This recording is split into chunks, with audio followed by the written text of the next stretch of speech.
কি হলো বুঝতাছি না কিছুই, ঢুকতে পারতেছি না কেরে? এই তোমরা কি ঢুকতে পারতেছো? না না স্যার, আমরা তো তুমি ঢুকতে পারতেছো না। স্যার? হ্যাঁ বলো। আমরা তো হ্যামস্টারে ঢুকতে পারতেছি না, কি হলো দেখুন তো একটু। ও my God, what is this?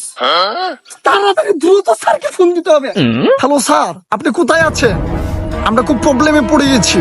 আমরা হ্যামস্টারে কেউই ঢুকতে পারতেছি না। আমাদের কোম্পানি অচল হয়ে যাচ্ছে।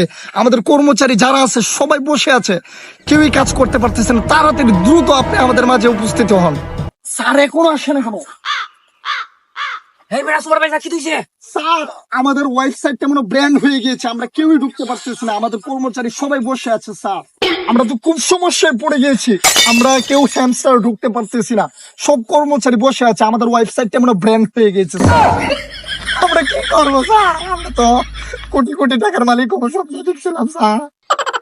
ও my God, what is this? এটা কি শুনতেছি আমি? দেখি তো ফোনটা। না স্যার দেখেন।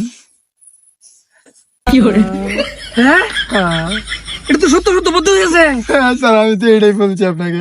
সর্বনাশ, আমি তো 26 তারিখে সর্বনাশ। আমার ব্যাংকের ঋণ, আমার বাড়ি, আমার গাড়ি। হ্যাঁ হ্যাঁ, আমার